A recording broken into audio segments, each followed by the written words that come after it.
Hey guys, and welcome back to another video. Today we are going to be diving into puzzles. I know a lot of people have been wanting me to do something like this. This is going to be a very basic puzzle. We are going to get into much more advanced puzzles as we go. Once we get an inventory system and things like that, we can do a lot more advanced things. But I wanted to go ahead and give you guys something that you could work with right now that is very simple but is also very effective and will work great in a horror game or just any kind of game really that you want to have a puzzle.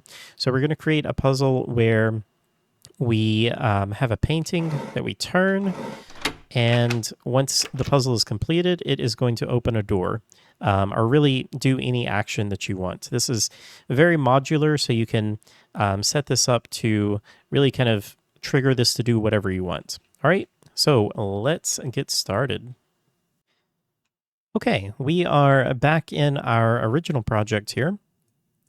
And I'm going to go ahead and open up our content drawer, go to blueprints, and we're going to create a new blueprint. It's going to be an actor, and I'm going to call this BP Puzzle Master. And the idea with this is going to be the start of kind of a master blueprint for puzzles.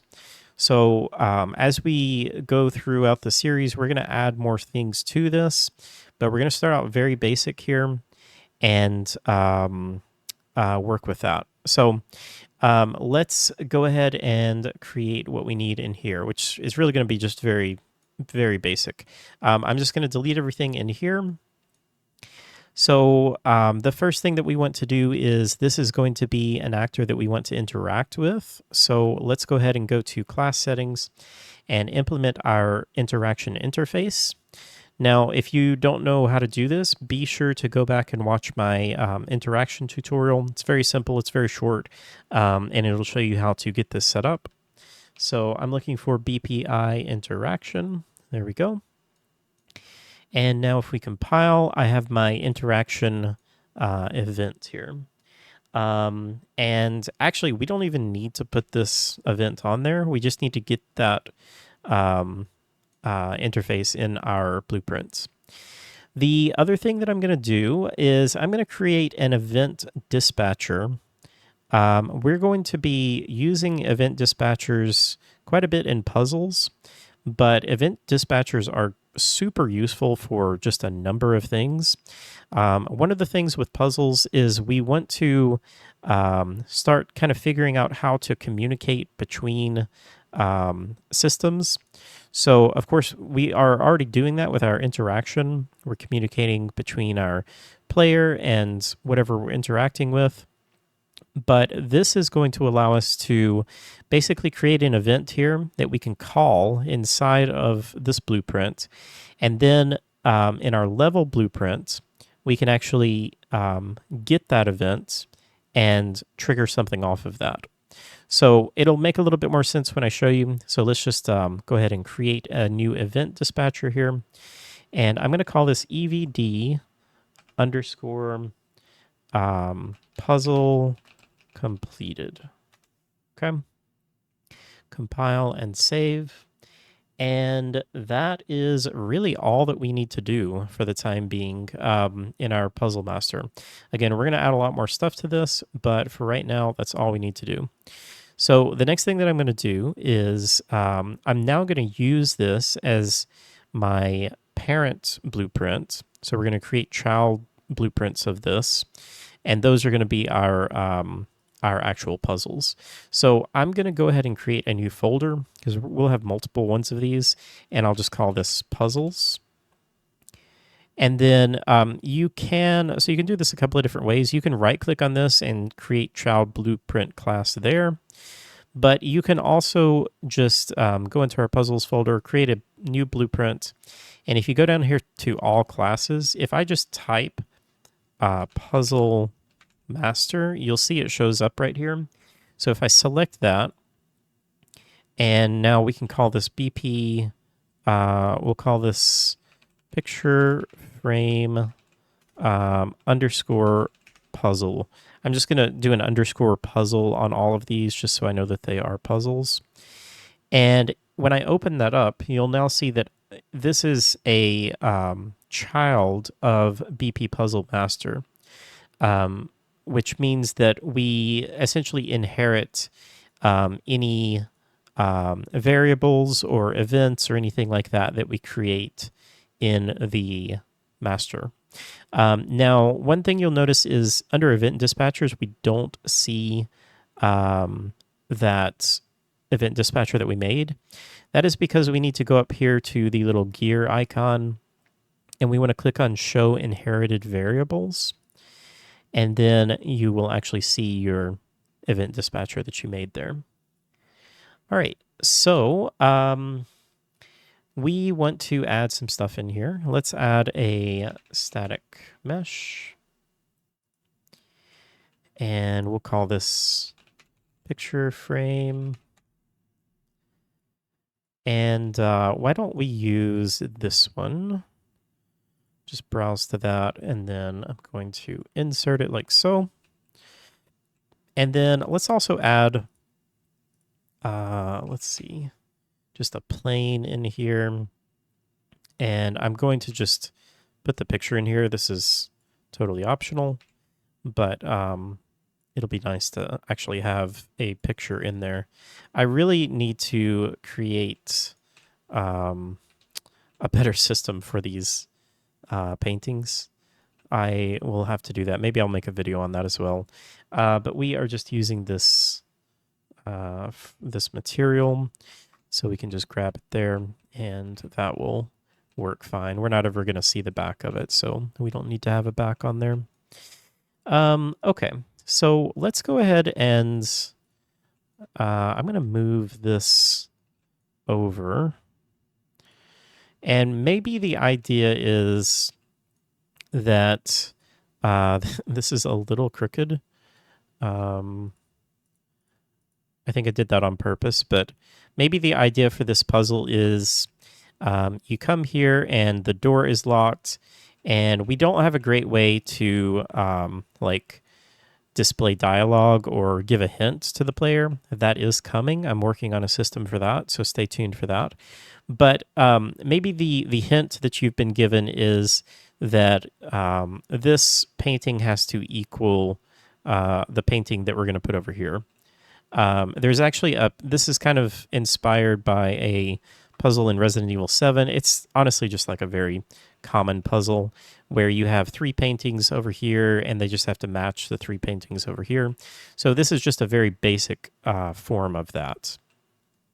Okay, so we can go ahead and drag our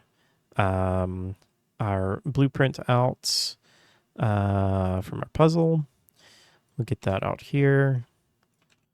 Just rotate it around. Okay. All right. So let's also make sure that this has collision. Let's just do this really quick just to check. Let's just get interact, and let's just get a print string. Just type interacted, because this may not have collision on it, and if it doesn't, whoops, I think I spawned into the floor there. If it doesn't, then this obviously won't work. Okay, it does, so that's good. So if your object that you're using didn't have collision, don't forget that you do need to have collision on whatever you're trying to interact with, or it will not work. Okay, so that is good. Now, let's think about what we want to do. So we want to create a system to turn this 90 degrees each time. And then we want to figure out a way to say, okay, when it is in maybe this position, that is the correct position. And then when it's in that position, then we want to somehow tell it, okay, you are finished, the puzzle is completed, and we want to have that trigger something, which in this case will be our door, which will say that it is locked now. So let me just check this. Oh, so, okay, if you have followed along with our door tutorial, remember that when we set it locked, we need to actually have a door key ID in here. So I'm just going to set that to 01. Otherwise, if it's blank, then it will just think that we have the key. So now it is locked and we cannot open that. Okay. So let's go back here and let's think about how we're going to do this. Now, if you have been following along, you know that we used a timeline to do some things like with the door, with rotating the door.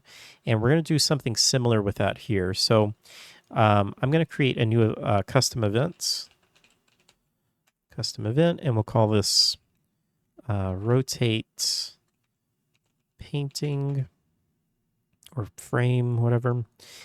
And out of here, we will add a timeline, and we'll call this painting rotation. Okay, and then we'll double click, go into that. Let's set a length. This is going to be the time. So I'm going to do 0.5. This is going to be the time that it's going to take to rotate the painting 90 degrees. And we're going to add a float track, and we're going to add 2 keyframes. The first one is going to be 0, 0. And the second one is going to be at the end, 0.5, and the value is going to be 1. All right, and we will just click on these zooms here to just fit this to the screen. And then with both of these selected, I'm going to right click on one and just set that to auto. So we get a nice S-curve there. Okay. Let's name our alpha here. Rename this to rotation or whatever. Doesn't really matter. All right, so what we want to do, we want to get a lerp from here. If you remember from our previous tutorials. And the rotation is going to be our alpha. And we want to first of all, we want to get the picture frame, and then we want to set the rotation. So we're going to use relative rotation, set relative rotation, and that will be on the update.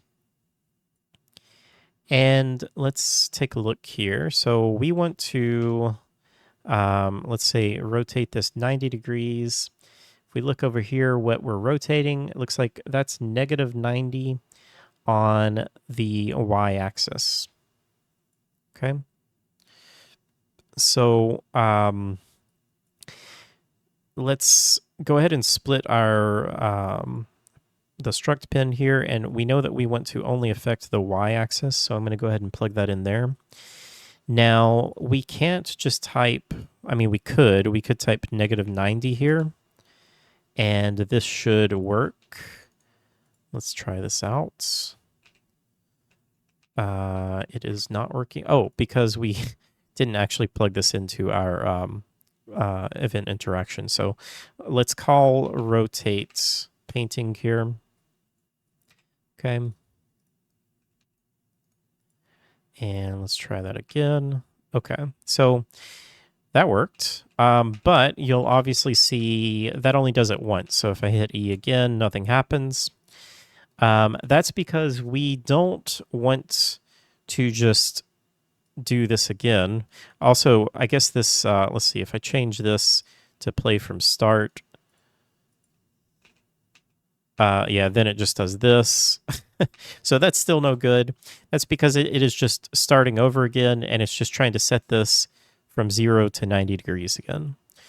So what we want to do, we can leave this plugged in to play from start, but what we want to do is we need some way to get the initial location, and then since we're moving it negative, we want to essentially subtract 90 degrees from that starting location. And then when we hit this again, we need a way to then set the location that comes out of here. And then we need to take that location, which would be 90 or minus 90. And then we need to subtract another 90 and so on. Does that make sense? I hope. If it doesn't, it will probably make more sense when we get started here. So we need a way to set that initial rotation, and then we can use that to be our starting point here. So I'm going to create a new variable, and we're going to call it starting rotation frame. And it's going to be a rotator because we want to use that for the rotation. And I'm going to drag that out and hold Alt. And then I'm also going to get my event begin play and just plug that in here. And we need to actually get our picture frame. So let's get that out. And we need to get relative rotation. And so whatever the picture frame relative rotation is right now, we are going to set that on begin play, and then we will have that variable saved for us. So what we can do now is we can get the starting rotation, and if we split this, remember we were just working with the Y, so that will be our initial position. And then we want to subtract 90 because we're moving that 90 degrees each time. And then whatever that is going to be B, okay? And then that will then set our new rotation to Y here. But there's one other thing that we need to do because this, let's just see what happens here. So play, and that looks good, but then we still get this. That's because after this is finished, this is not getting set to whatever the new rotation here is. So we need a way to, once this is finished, we need a way to set the new rotation to minus 90 or minus 180 or whatever that's going to be. So what we can do here is out of finished, we can set our starting rotation. And that is going to be, if we split this again, that's going to be the return value that we want to set to Y, like that. Okay, now this is kind of messy, but this should work. So let's try this. So interact, and interact again, and that looks perfect. Now, there's going to be a problem that you can see here if I spam interact. It is going to look kind of janky. That's because every time we interact, we are trying to play from the start again. So we're trying to play from whatever our current rotation is, instead of waiting to get the new rotation and then going through this. So this is pretty easy to fix. We can just create another variable here, and we'll just call it frame move, not frame movie, frame moving. And this will just be a Boolean. And we can set this when we start rotating it. We can set that to true. And then when we finish, I'm just going to copy and paste this. We'll set this to false. Okay. And again, make sure this is on finished and not on update. And then we can just run a quick little check here with a branch. with our condition being frame moving. So if the frame is not moving, then we want this to play. And if it is moving, we don't want it to play. Okay, let me just move some of this stuff to make it a little bit nicer looking. And so let's just go ahead and try that out. Okay, so now I'm spamming interact and it's waiting each time until it is finished to move again. Okay, so that is looking good. But the other thing that we need to think about is we need a way to kind of keep track of what position this is in, right? Because we could say like, okay, this is in, let's say, position 1, and then when it rotates 90 degrees, then that'll be position 2, and then another 90 will be 3, and so on. But then when we get back here, we need a way to reset that, right? So there's a few different ways that you could do this, but I think the easiest way will be to create another variable. And let's just call this frame position. And that's going to be an integer. And if we compile, you'll see that this is going to start at 0. So we can drag out of here and we can get that. And then we can drag out of frame position and I can type increments. And this will essentially just add 1 to this every time.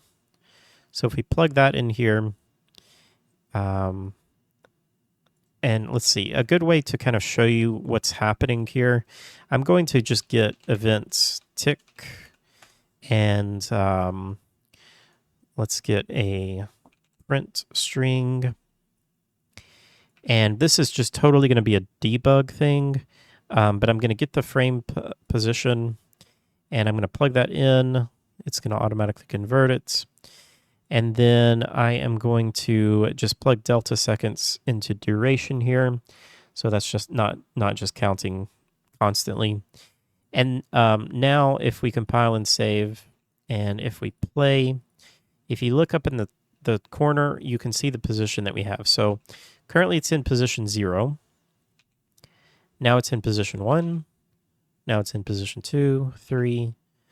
And now this is going to be a little bit of a problem, right? Because now it's position 4, and now it's 5, and now it's 6, and it's going to keep counting. So now we need a way to reset that, right? Now, what you could do, really, we don't need to reset this because with our puzzle here, we are only going to, the correct answer is really only going to be like here, position 1, 2, or 3. So we don't really need a way to reset this, but if you did need a way to reset this, we could first set our frame position right after this.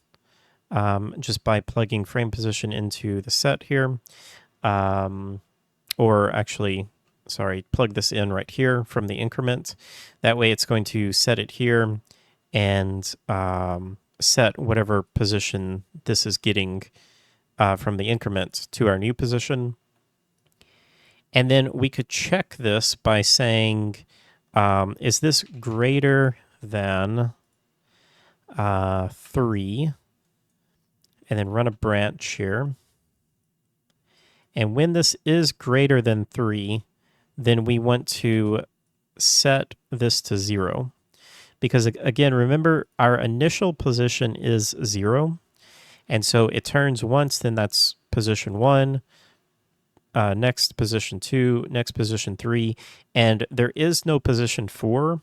So when it rolls over to 4, it's going to register this is now 4, which that is greater, and it's going to reset this to 0. I hope that makes sense. So let me kind of show it here. Play. So we're at position 0. Now we're at position 1, position 2, position 3, and now it's back to 0. 1, 2, 3, 0. Okay.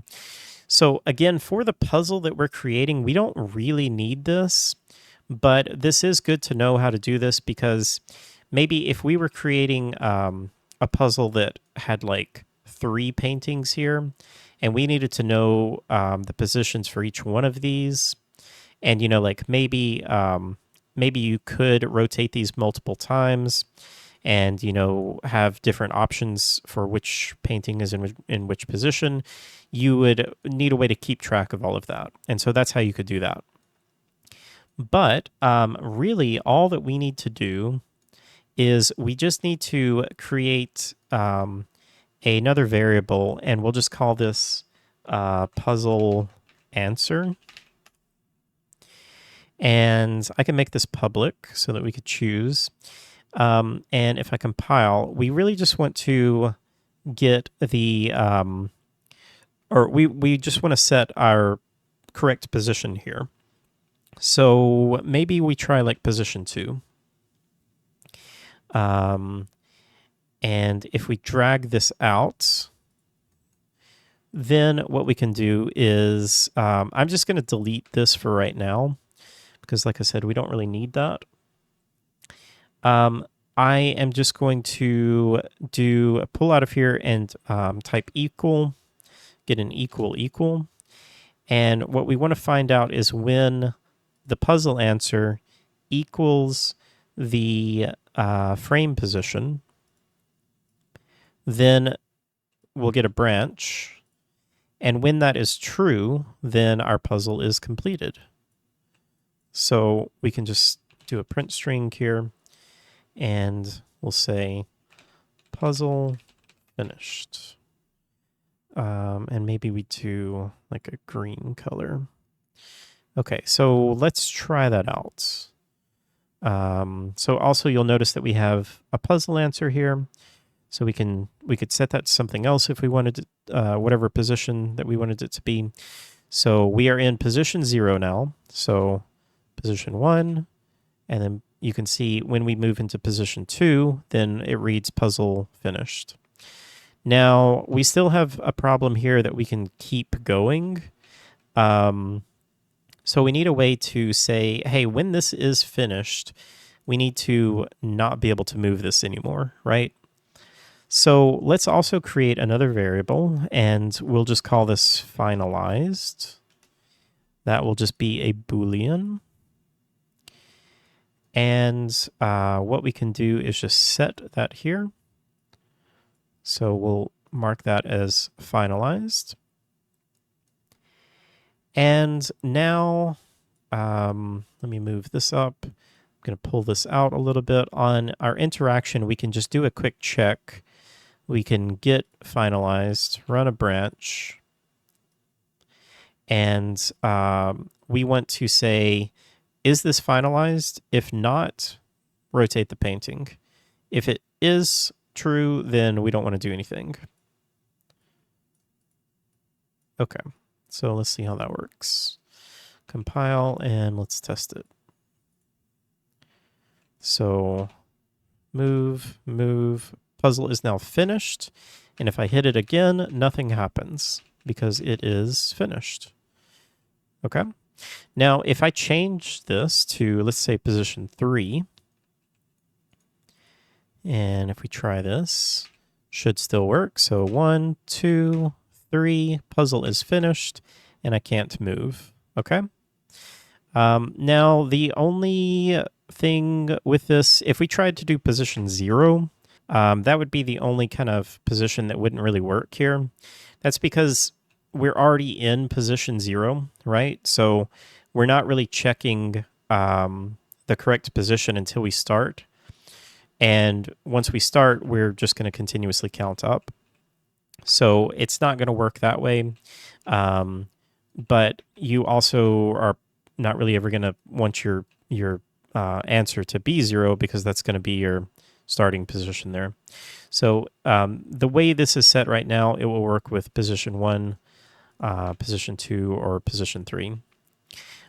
So maybe we flip this one around and we say, like, hey, this has to equal that to get into the door here, right? So we are almost finished. Now, there's a couple of kind of quality of life things that we might want to do. I am going to add a sound on here. That would be kind of nice. So let's do a sound for moving the painting or rotating the painting. I have got some sounds that I just found on freesound.org. I'll leave a link to them in the description, and I'm just going to import those really quick. I'm going to create a sounds folder. You can do that too if you don't already have one. And let me just grab my sounds, if I can remember where I put them. Okay, I've got a slide sound and an unlocked sound. So I'm going to pull those in. And we will, for moving the painting or rotating, we'll do play sound. 2D is fine. You could do at location, but you're always going to be standing in front of it, so you don't really need the location there. And then the sound that I want is the slide sound, so I'm going to put that there. And then I also want a sound to play when it is finished. So maybe just right here, we add another sound, play sound 2D, it's fine. And this will be just kind of this unlock sound that I'm going to play. So let's check that out. And then it's finished. Okay. So now all we need to do is make a way for this door to unlock. And that is where the event dispatcher comes in. So in our master blueprint, we created the puzzle completed event dispatcher. This is where we're actually going to call that. So I'm going to click on that and drag it out. And then you'll see that I get these different options here. What we want to do is call. And that gives us this little event here. And I can just plug this in like so.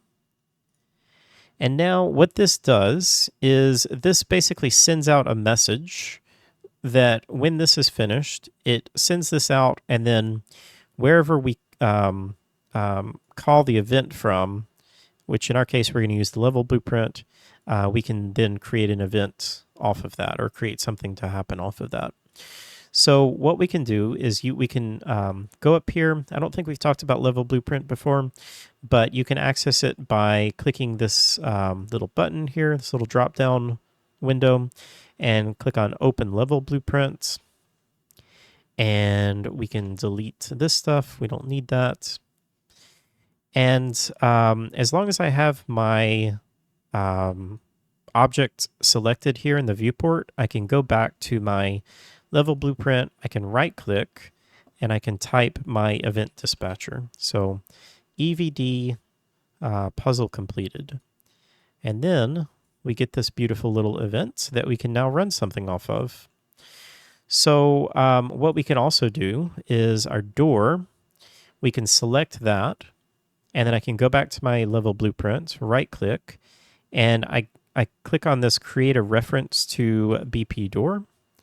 And then out of here, we now have a reference to the door, so we have a reference to everything within that door. And we have an unlock, I think it's, just unlock door. If I double click that to just go in, just to remind you what that does, that sets our door unlocked. It plays a sound, and then it also opens the door for us. And so that is perfect. So now we can just plug this right in here. And if we did everything right, as soon as we finish this, it will send out this message, say, hey, this is finished. It will get the message here, and it will unlock the door. Let's try it out. Okay. Rotate. Finished. And the door is unlocked. And there we go. So that is the very start of creating a puzzle. There's a lot of things that you could do with this. Again, this is just the super basic, kind of like the most basic thing that you could do. but especially when you start dealing with the event dispatchers, there's all kinds of things that you could do with this. Of course, it doesn't have to be a painting that you're interacting with. You know, it could be like maybe a box or something that you open or has to be in a correct position, or maybe like a book that has to be moved in a certain position, or maybe you have to pick up a book and put it in a position or something like that. There's so many different things that you could do with this, right? And so this is just a super basic way to get you guys started. We're going to, like I said, we're going to do a lot more with this as we go. But I hope that helps. If you guys have any questions, please let me know as always. If you can, leave a like, subscribe to the channel, helps out a ton. Check out the Patreon. Feel free to join Discord. And I can't wait to talk to you guys later. Have a great day, guys.